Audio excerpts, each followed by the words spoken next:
But there's no doubt the Shedeur Sanders story, which we discussed on Friday, went deep into, I guess you could say, not quite so deep, but it went a little bit deeper than anyone could have imagined, especially Shedeur, et cetera.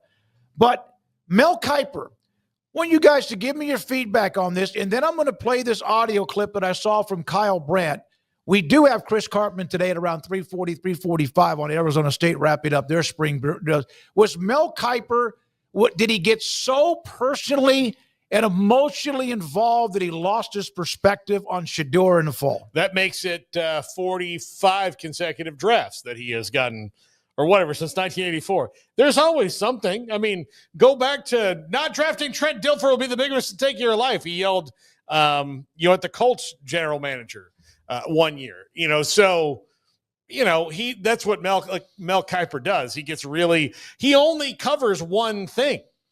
Like, it's the NFL draft. So, like Matt Miller, who said he's already watching film, Mel Kiper gets really invested in these things, and he takes his rankings very personally. And he had Shedeur ranked like 20th or 18th or something like that. And the NFL wholeheartedly disagreed that he was not the 18th best player, at least to the teams that would have needed him at that position, and he fell. So, yeah, Mel Kiper got too butthurt about it, but that's his whole thing. Yeah, I don't really pay that much attention to Mel Kiper, honestly, at this point. The last few years, he's just not really my cup of tea. I prefer NFL Network for my coverage and just online as opposed to the ESPN broadcast. So when a lot of that was going on, I wasn't even noticing it because I wasn't watching it. So when y'all talk to me about, it all was about Shedeur, like, even if the NFL Network coverage was that way on Thursday night when I came in on Friday and didn't really feel that strongly about it, it's because even if they were talking about it, it was just background noise to me. I wasn't locked in on the commentary of the draft. When it comes to these events, I don't care who's hosting it. I'm just looking for the draft picks. That's all I care about. And then I'll go and search out whatever information I need. That's me personally. Everybody else that loves Mel Kiper or whatever, like, hats off to you. But I just didn't even really notice it. And then, when I was on social media, I saw some of that talk, and I went over there for a little while. Maybe it was on Friday or Saturday. And yeah, I felt it was way over the top. Some will tell you that's just typical Kiper. It wasn't for me, and I switched channels again because I'm not entertained by it. I'm not entertained by the Skip Bayless antics. I'm not entertained by the real over-the-top stuff. So based on what I saw, yeah, he acted a little ridiculous. Was it enough to get him fired like some people were apparently calling for? No, but I guess that's part of his bit, is kind of reacting this way. I do think there's times when it does seem like it's almost personal because he's got guys firing back at him saying, like, hey, man, the draft is speaking for itself. 32 teams have come around like 4 times, and none of them were picking Shedeur Sanders. So whatever your evaluation says, all 32 teams in the NFL have disagreed with you on multiple occasions each time. Every single one of them has done this. So it's not them, it's you, pal. And the fact that he was throwing a mini tantrum or whatever, I just thought that was a bad look for a grown-up. I mean, at this point, but people love the antics, I guess. Skip Bayless had his fans. People like bits, and so maybe it was some of that for some people. But yeah, I just mostly avoided it, especially the more I heard, the more that they were crowing about it and complaining and outright whining about it. I just chose another channel or just chose to catch up later on and miss a few picks. You've heard me say this, all of you have. I do not usually have the audio on.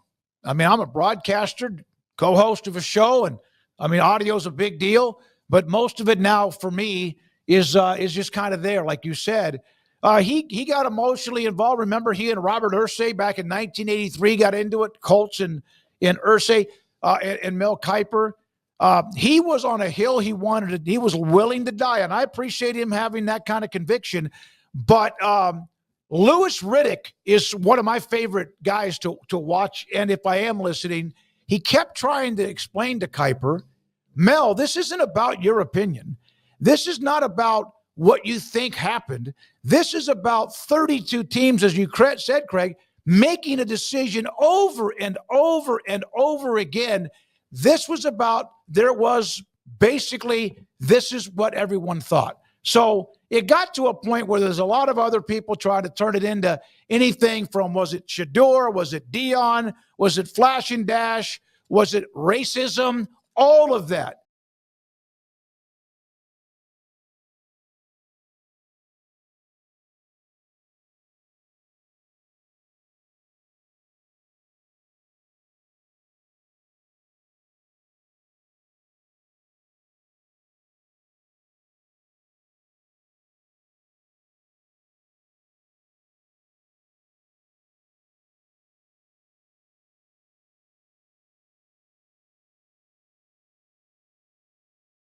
I know this, that NFL personnel people, no matter their role, would give up anything to win one more game every year. Anything. We've seen guys who have beaten the shit out of women.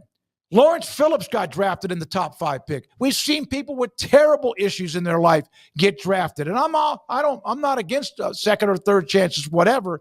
But here is Kyle Brandt on his summation of what he saw based on the constant emotional up and down roller coaster with what was happening where Shedeur was drafted or not.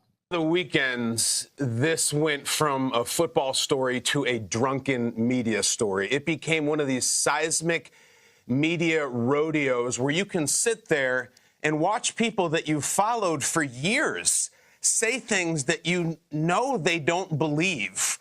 Or at best, they were saying from some emotional place where they were so unhinged and off the reservation. I mean, I'm hearing things like conspiracy, collusion. What are you talking about? Do you know that video of you saying that to your phone? You know it's going out to the public, right? Aren't you embarrassed?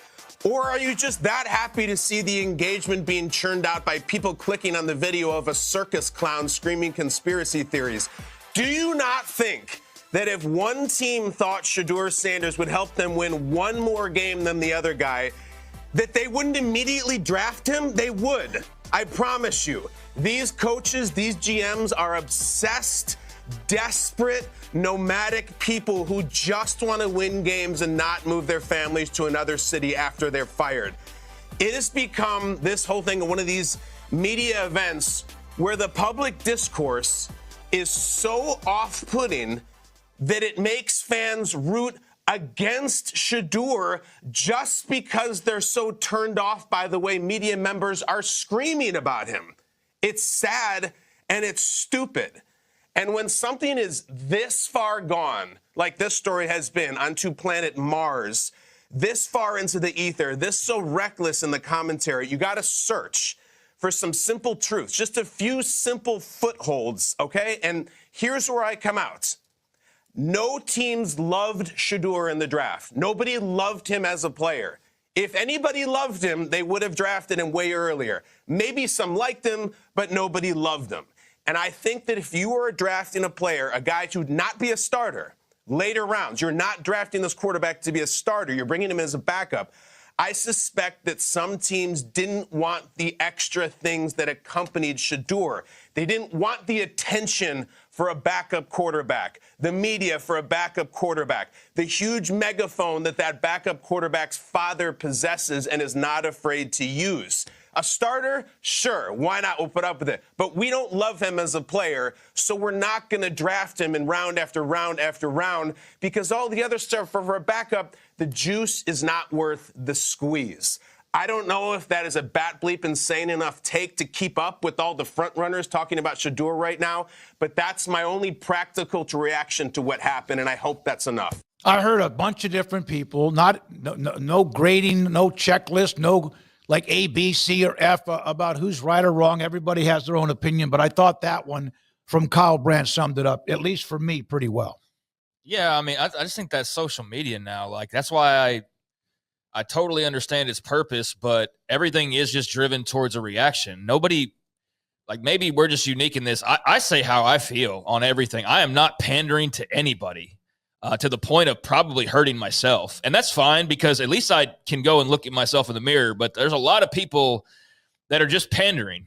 And it's like, what is the audience reacting to? Guess what I'm leaning into? And that's the way I guess you're successful and you get views and all of that. So I'll just be the guy who's less successful, but not fake. But yeah, there's a lot of that going on and complete overreaction and throwing out complete garbage because there's enough people out there that are dumb enough or enough bots that'll pick up on it and run with it. So yeah, it can't be that Shedeur's just a D.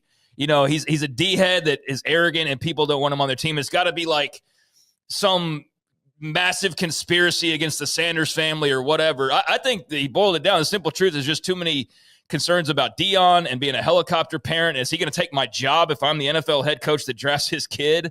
And all those types of things, and not doing interviews and, maybe having some holes in his game. And I mean, I don't know. I put together a pretty lengthy list right there of reasons why teams, all 32, would pass not once, but twice, and maybe 3, and maybe 4, and maybe 5 times on this guy before he ever got selected. So to me, who doesn't buy into all this BS, all those red flags added up to a player who's pretty good but not great falling in the draft, and having other quarterbacks whose dad's not going to maybe come take your job if you don't handle Shedeur the right way or don't win enough games or whatever. Those guys are far less risky and far less of a headache for NFL coaches. And that to me is pretty plain and simple, but that's not going to get the reaction from Twitter or from Instagram. There's a conspiracy against Dion. They're trying to bring the family down. It's this or that. And so you're just not going to reason with those people because that's just an element that there's no reasoning with. And the top 5 is on this today. We have a problem in like the media of like, what's the one thing that made this happen? No, this was several things. This was, nobody loved him. The Steelers were the one team that it seemed like that was the fit. And when they passed on him at 20, I mean, there it was like that. So that's what started it, really, not anything earlier. But when 20 happened and the Giants traded back in to get Jackson Dart, like, there you go. So, all right. So he's not going to be a first-round pick, and we know how they treat backups. That is in no way an indication of his character or anything else. They didn't respect the process at all. That was the other thing that happened. And then NFL scouts gossip, and things get around and things grow. So the media narrative grows, but it's pretty simple. There weren't a lot of quarterback thirsty teams. A lot of teams had their plan set. So before, one of the things that's not been mentioned is, look, I heard Ian Rappaport said this, said like a scout told me that you won't believe how many teams don't have him on their board. I'm like, yeah, I actually would believe that because there's 20 teams who don't need him at all, regardless of how they feel about him as a player, because they've already got their situation set and it's not a fit. No one was bringing him as a backup. But that had nothing to do with, whether he went to the combine or not. That was the case. Like, we don't have Dylan Gabriel on our board. We don't have Jackson Dart on our board. We don't have Cam Ward on our board, really, because we're not going to we just don't have the need for that. So that moves him down. So then you're like talking about 12 teams then. So there's all these things that come into play, but everybody wants it to be one thing or some kind of collusion or whatever. I saw that word. It's the dumbest thing. Like, look, he's not the first person this happened to. He won't be the last. He's just the most famous person it's happened. Quinn Ewers didn't get drafted until the 7th round. He was a pretty good college player. Well, yes, he's had some injuries, some other things that went against him.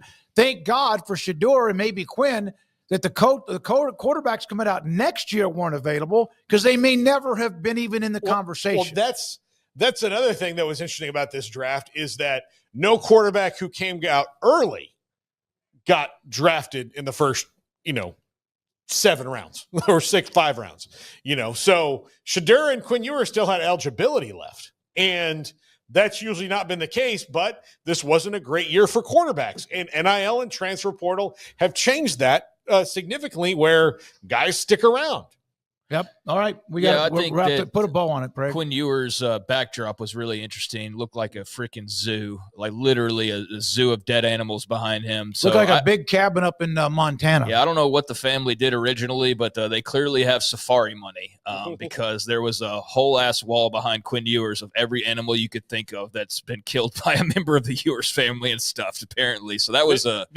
You know the best tweet I saw about that? What? It said, here we are worried about Shedeur, and Quinn Ewers is sitting here killing an animal every pick he gets drafted. I just have no thoughts on other than it was just a wild backdrop just to see that for the first time. And I felt for him because he couldn't have imagined that he was going to be sitting there that long. And I don't think a lot of people did. But you start to break it down and all his injuries and his arm strength, and, you see the reason why. And you know what? People just take that and they go, yeah, that makes sense. You lay out the same types of reasons for Shedeur, and people just can't accept it. They can't accept that he, may not be the biggest team player. They can't accept that maybe the ego's too much. They can't accept that maybe there's questions actually about his actual game, that he's not a perfect quarterback.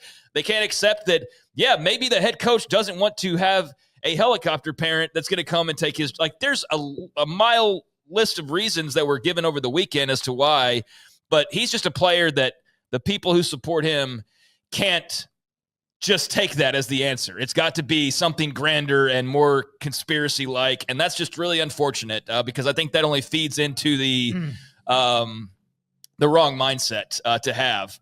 Instead of learning a lesson, maybe you just go, they're against me, so I don't think that's healthy for anybody. He needs to show up in New York and go find a way.